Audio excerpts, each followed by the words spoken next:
Dhenkanal hospital रे विचाराधीन कैदीर मृत्यु। ब्रह्मानंद देहुरी होइचंती सेही मृतक जनक।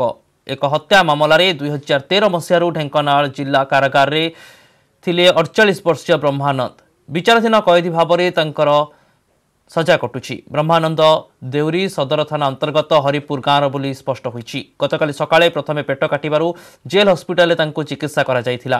परे पुणी राति पेट काटिबारु ढेंकानाल हस्पिटाल को तांको स्थानांतरण करागला। आज भोर 5टारे तांकर चिकित्साधीन अवस्था मृत्यु होइतिबा जेल पक्षरु सूचना दिया जायछि। सकाळ 8टा बेलू फोन कले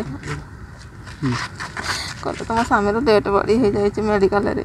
मुझे तो कथा होते 2-3 दिन है कहले ना किसी मत कहले तुम आस बाहरी मेडिकल टी देखा कर